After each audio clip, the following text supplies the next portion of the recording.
আসসালামু আলাইকুম আমার প্রিয় ছোট ভাই এবং বোনেরা। তো আজকে সমাজকর্মের প্রথম অধ্যায় সমাজকর্মের পরিধি এবং সমাজকর্মের প্রকৃতি এই বিষয়ে আলোচনার পূর্বে আমি আসলে এই বিষয়ের কিছু নৈমিত্তিক সলভ করতে চাই, যেগুলো করলে তুমি এগুলো ধারণা পাবে, প্লাস বিষয় সম্পর্কে অনেক ধারণা পেয়ে যাবে আমি আশা করি। তো যাই হোক, প্রথম প্রশ্ন আমরা আসি যে সমাজকর্মের বহুল প্রচলিত সংজ্ঞা কে প্রদান করেছেন। তো এর আগে আমাদের জানা উচিত সমাজকর্মটা মূলত এটি একটি পেশা ছিল না, এটি সমাজ কল্যাণমূলক একটি কাজ ছিল। ফিলান্থ্রপি অথবা হিউম্যানিটেরিয়ান ওয়ার্ক বা মানবহিতৈষী কাজ ছিল প্রাচীনকালে। আস্তে আস্তে সেটা সেবা করতে করতে, সামাজিক কাজ করতে করতে পরবর্তীতে এটা একটি পেশায় রূপ নেয়।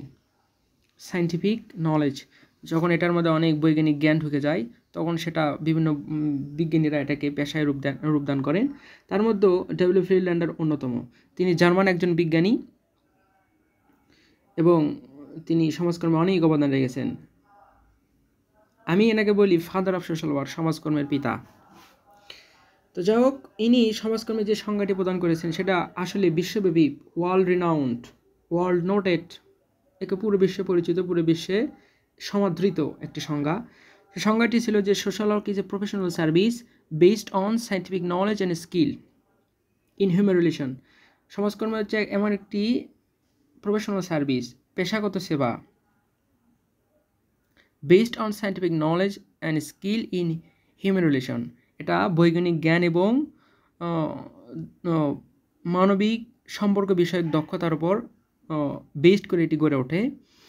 Which assessed individual or group, আর এটা মানুষ অথবা একজন ব্যক্তি অথবা দলকে সাহায্য করে to obtain social and personal satisfaction,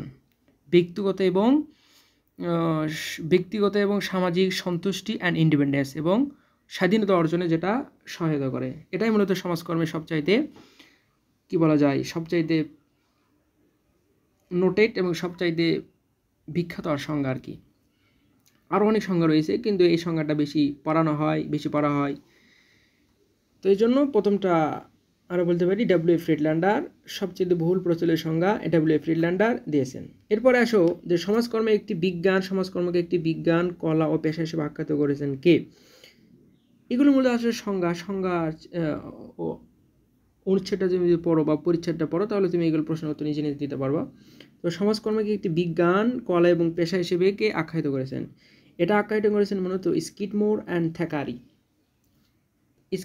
থ্যাকারি। তাদের বিখ্যাত একটি বই রয়েছে, ইন্ট্রোডাকশন টু সোশ্যাল ওয়ার্ক।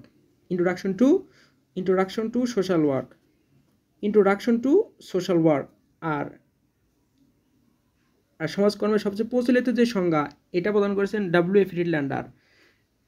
ওনার বিখ্যাত বই ইন্ট্রোডাকশন টু সোশ্যাল ওয়েলফেয়ার, আর এটা হচ্ছে ইন্ট্রোডাকশন টু সোশ্যাল ওয়ার্ক। বইয়ের নাম প্রায় সেম, এগুলো মনে রাখবা, মিলে মনে রাখলে অনেক সহজ হবে যদি এরকম মনে রাখতে পারো। আরেকটা বিষয় যে সমাজকর্ম মূলত একটি helping profession. Social work is a helping profession, it helps people so that they can help themselves. সমাজকর্ম সময় সাহায্য করে এমনভাবে যাতে করে মানুষরা নিজেদেরকে নিজেরাই সাহায্য করতে পারে। তো এটা আসলে একটি স্বনির্ভর করা একটি প্রক্রিয়া।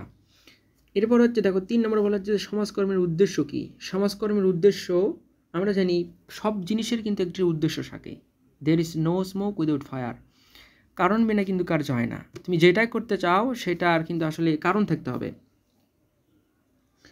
আল্লাহ তাআলা এরকম আমাদেরকে কোনো কিছু কারণ ছাড়া কিন্তু সৃষ্টি করে নাই। আল্লাহ কোরআনে বললেন, মা খলাকতা হাযা বাতিলা, আমি দুনিয়ায় কোনো কিছুই কারণ ছাড়া সৃষ্টি করি নাই। এই মশা মাছি, কুকুর, বিড়াল, কীট পতঙ্গ, আল্লাহ যেগুলোই সৃষ্টি করেছেন সব কিছু কিন্তু মানুষের উপকার করে। কিন্তু আমরা সাধারণ চোখে, খালি চোখে দেখি যে এগুলো মানুষের কিন্তু ক্ষতি করে, কিন্তু আসলে ক্ষতি করলেও এগুলো মানুষের অনেক উপকারও করে। আমরা যে ময়লা আবর্জনা যেগুলো আমরা খাইতে পারি না, উচ্ছিষ্ট ফেলে দেয়, সেখানে কুকুর বিড়াল খেয়ে পরিবেশের ভারসাম্য রক্ষা করে, পরিবেশ ইকোলজিক্যাল যে ব্যালেন্স এটাকে তারা ঠিক করে। এজন্য সব কিছুর কিন্তু একটা উদ্দেশ্য থাকে। এই জন্য সমাজকর্মের একটা উদ্দেশ্য রয়েছে। উদ্দেশ্যটা কি? আমরা আগেই বলেছি যে সমাজকর্ম মূলত সমাজের মানুষকে কীভাবে সেবা দেওয়া যায়, এটার একটি বৈজ্ঞানিক প্রক্রিয়া। Social work is A scientific process. সমাজকে কীভাবে সেবা দেওয়া যায় এটার একটি বৈজ্ঞানিক প্রক্রিয়া। তো এখানে দেখো 3টা অপশন দেওয়া আছে, যে সামাজিক ভূমিকা পালনে সহায়তা করে, গঠনমূলক সামাজিক পরিবেশ সৃষ্টি করে, আত্মনির্ভরশীল করে গড়ে তোলে। দেখো সব কিন্তু ঠিক হবে। মানুষের সামাজিক ভূমিকা, সামাজিক ভূমিকাটা কি? সামাজিক ভূমিকা হলো তুমি একজন পিতা, এবং তোমার পিতা হিসেবে কিন্তু তোমার অনেকগুলো দায়িত্ব রয়েছে, তোমাকে অনেক রুল প্লে করতে হবে। অ্যাজ এ ফাদার তোমাকে অনেক রুল প্লে করতে হবে। যেমন বাবা হিসেবে তোমাকে সন্তানের ভরণ পোষণ দিতে হবে, সন্তানের লেখাপড়ার দায়িত্ব তোমার, তাকে লেখাপড়ার দায়িত্ব ভালো স্কুলে ভর্তি করানো, এবং বাবা হিসেবে তাকে ভালো আদব কাজে শিক্ষা দেওয়া। এরকম অনেক দায়িত্ব রয়েছে। এইগুলো পালনে সমাজকর্ম মানুষকে সহায়তা করে। সমাজের যে ক্রাইসিস, সমাজের ব্যক্তির সাথে ব্যক্তির, ব্যক্তির সাথে দলের, দলের সাথে ব্যক্তির, এই ক্রাইসিসগুলো যে ঘটে সেগুলো মানুষের ভূমিকা সঠিকভাবে পালন না করার কারণে। আর সমাজকর্ম মানুষের একজন ব্যক্তির সঠিক ভূমিকা যাতে পালন করতে পারে, একজন মানুষ যাতে তার জায়গায় তার যে রুল প্লে করা উচিত সেই রুল যাতে প্লে করতে পারে, এটাই মূলত সমাজকর্ম এই ভূমিকাটা পালন করে। একজন বাবা হলেও কিন্তু তুমি যদি একজন বাবা কিন্তু একজন শিক্ষক হয়, as a teacher, as a father. As a teacher, একজন শিক্ষক হিসেবে তোমার রুল কি? ছাত্রদের সাথে ভালো ব্যবহার করা, ছাত্রদেরকে শিক্ষা দেওয়া, ছাত্রদের ব্যাপারে কোনো বৈষম্য না করা, এটাই মূলত একজন শিক্ষক হিসেবে তার রুল। তো এইগুলো রুলগুলো সঠিকভাবে প্লে করতে সমাজকর্ম মানুষকে সহায়তা করে। এর গঠনমূলক পরিবেশ সৃষ্টি করা, অর্থাৎ ফ্রি ফেয়ার সোসাইটি ক্রিয়েট করা। সমাজ যদি গঠনমূলক না হয় এবং যদি বৈষম্য মুক্ত না হয়, তাহলে কিন্তু সামাজিক উন্নয়ন হবে না। সমাজের মানুষ নিরাপদে, নিশ্চিন্তে এবং তারা নিজেদের জীবনকে সঠিকভাবে পরিচালনা করতে পারবে না। এরপর আত্মনির্ভরশীল করে গড়ে তোলা, যেটা ইনেবলার প্রসেস বলা হয়। যে সমাজকর্ম মানুষকে সাহায্য করে না, সমাজকর্ম মানুষকে স্বনির্ভর করে তোলে। তো যাই হোক, আমরা তাহলে বলতে পারি যে এই সমাজকর্মের উদ্দেশ্য এই তিনটি। সমাজকর্ম কি ভূমিকায় সেবা দান করে থাকে? সমাজকর্ম কি ভূমিকায় সেবা দান করে থাকে? দেখো সমাজকর্ম কি ভূমিকায়, আমরা জানি সমাজকর্ম প্রতিকার করে, আমরা জানি সমাজকর্ম প্রতিরোধ করে, আমরা জানি সমাজকর্ম উন্নয়ন করে। প্রতিকার কি? প্রতিকার হলো রেমিডি, অর্থাৎ কোনো কিছু সমলে উৎপাদন না করে সেটা কমিয়ে আনা, to decrease, to eliminate etcetera. আর প্রতিরোধটা কি? একেবারে মূলোৎপাটন করা, সমাজ থেকে উপড়ে ফেলা, টু রুট আউট, একেবারে উপড়ে ফেলা। যেমন এই দুর্নীতি, এরপরে যৌতুক প্রথা, এগুলো সমাজ থেকে মূলোৎপাটন করা, একবারে প্রিভেন্ট করাই তো মূলত প্রতিরোধের কাজ। এটা কিন্তু সমাজকর্মী যারা তারা কিন্তু করে থাকে। আর উন্নয়ন ভূমিকা, আর উন্নয়ন তো অবশ্যই করবে। এই প্রতিকার, প্রতিরোধ, এগুলো করার মাধ্যমে কিন্তু উন্নয়নটা হয়। আর উন্নয়ন কিন্তু সব বিষয়ের কিন্তু মূল আলোচনা বা মূল লক্ষ্য। তুমি অর্থনীতি পড়ো, সমাজনীতি পড়ো, সমাজবিজ্ঞান পড়ো, রাষ্ট্রবিজ্ঞান পড়ো, যেটাই পড়ো, সব কিছুরই মূল কিন্তু উন্নয়নকে ঘিরে কিন্তু সব কিছু আবর্তিত হয়। তো এটা সঠিক উত্তর হবে প্রতিকার, প্রতিরোধ এবং উন্নয়ন ভূমিকায়। এবার সমাজকর্মের পরিধি বলতে কি বোঝানো হয়েছে? সমাজকর্মের পরিধি মানে কি? এটার পরিধি মানে স্কোপ আর কি। পরিধি বলতে এটাকে আমরা জানি, পরিধি বলতে বইয়ে আলোচনা করা হয়েছে যে ব্যবহারিক ক্ষেত্রকে বোঝানো হয়েছে। প্র্যাকটিক্যাল যে ফিল্ডটা রয়েছে, প্র্যাকটিক্যাল এমপিরিক্যাল ফিল্ড। আর এই প্র্যাকটিক্যাল ফিল্ড বলতে সমাজের সামগ্রিক উন্নয়ন, each and every part of society, সমাজের প্রত্যেকটি পার্ট, প্রত্যেকটি বিষয়, সেটা কিন্তু অর্থনীতিকে অন্তর্ভুক্ত করে, বৈজ্ঞানিক দিককে অন্তর্ভুক্ত করে, সামাজিক উন্নয়নকে অন্তর্ভুক্ত করে। সুতরাং এই তিনটা হচ্ছে কার স্পেসিফিক, কিন্তু এটা হচ্ছে কম্প্রিহেন্সিভ। এই জন্য আমরা সঠিক উত্তর হিসেবে এটাকে বেছে নেব যে ব্যবহারিক ক্ষেত্রকে বোঝানো হয়েছে। এরপর একটি দেখো উদ্দীপকমূলক প্রশ্ন, যে মডার্ন শিক্ষা সংঘ সমাজের কল্যাণ কাজ করে যাচ্ছে। সংগঠনটি এলাকার উন্নয়নে কাজ করার জন্য কাউকে আর্থিক সাহায্য প্রদান করে না, কিন্তু বাস্তবসম্মত দিক নির্দেশনা দান করে। এতে এলাকার উন্নয়ন ত্বরান্বিত হয়। যে দেখো অনুচ্ছেদটি সমাজকর্মের কোন বৈশিষ্ট্যর সাথে সামঞ্জস্যপূর্ণ? কোন বৈশিষ্ট্য? আমরা জানি সমাজকর্ম অনেক বৈশিষ্ট্য আগে আলোচনা করা হয়েছে, সাহায্য দানকের প্রক্রিয়া, বেসরকারি প্রক্রিয়া, সক্ষম প্রক্রিয়া, সংযোগকারী প্রক্রিয়া। তো এখানে কোনটা হবে? এখানে দেখো একজন ব্যক্তিকে কি করা হচ্ছে? একজন ব্যক্তিকে সাহায্য করা হচ্ছে না, কিন্তু তাকে দিক নির্দেশনা দান করা হচ্ছে। আমরা জানি এটাকে বলা হয় ইনেবলার প্রসেস, ইনএবলার। ইনেবলার প্রসেস মানে সক্ষমকারী প্রক্রিয়া। সক্ষমকারী প্রক্রিয়াটা কি, যদি তোমাদেরকে উদাহরণ দিয়ে বোঝাতে পারি, মনে হয় এটা তোমাদের জন্য আরও সহজ হবে। তো সেটা হলো, ধরো একজন ব্যক্তি চাকরি করে না বা এরকম বেকার, কিন্তু সে ধরো গরু বাছুর কিংবা হাঁস পালন প্রক্রিয়ার ব্যাপারে সে একটু দক্ষ, সেগুলো বোঝে। সমাজকর্মী কী করলো, তাকে সেই বেকার ব্যক্তিকে একটি পোলট্রি ফার্ম কিংবা একটা হাঁসের খামার তৈরি করে দিল, অর্থাৎ এনজিও থেকে লোন নিয়ে তাকে এটা করে দিল।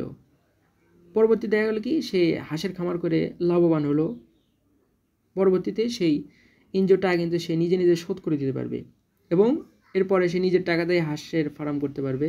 এরকম করে করে সে কিন্তু নিজের আর্থিক চাহিদা সেগুলি মিটিয়ে দেশের চাহিদা মেটাতে পারবে। অর্থাৎ নিজেই স্বাবলম্বী হবে। অর্থাৎ সমাজকর্মী এখানে কিন্তু তাকে টাকা দিয়ে কিংবা পয়সা দিয়ে সাহায্য করলো না, কিন্তু সমাজকর্মীরা তাকে পরামর্শ দিয়ে সাহায্য করলো। এটাই মূলত সক্ষমকারী প্রক্রিয়া। আর সমাজকর্মী এটাই মূলত মূল লক্ষ্য। Social work is a professional service, helping profession, so that they can help themselves এমন একটি প্রক্রিয়া যেটা সমাজকর্মীরা ক্লায়েন্টকে এমনভাবে পরামর্শ দেয় যাতে করে নিজেরাই নিজেদের সমস্যাকে সমাধান করতে পারে। অর্থাৎ সমাজকর্মীরা শুধু তাদের যে সুপ্ত প্রতিভা রয়েছে, এই সুপ্ত প্রতিভাকে বিকশিত করে। তাদের এই সুপ্ত প্রতিভাকে বিকশিত করাই মূলত সমাজকর্মীদের কাজ। সেই সুপ্ত প্রতিভা যে কোনো ক্ষেত্রে হতে পারে। সমাজকর্মীরা শুধু পরামর্শ দিয়ে সুপ্ত প্রতিভাকে বিকশিত করা, এটাই মূলত সক্ষমকারী প্রক্রিয়া। আর এই সক্ষমকারী প্রক্রিয়ার মাধ্যমে করলে কি হবে, সে কিন্তু আর অন্যের আর নির্ভরশীল হবে না, সে নিজেই স্বনির্ভর হয়ে যাবে। এখন দেখো 7 নম্বরে বলা হচ্ছে যে কি, অনুচ্ছেদের সংগঠন কাউকে আর্থিক সাহায্য দান করে না, কারণ কি? অর্থাৎ অনুচ্ছেদের সংগঠন বলতে এখানে বলা হচ্ছে যে সমাজকর্মীদের যে সংগঠন। আর সমাজকর্মীরা কেন কাউকে আর্থিক সাহায্য দান করে না?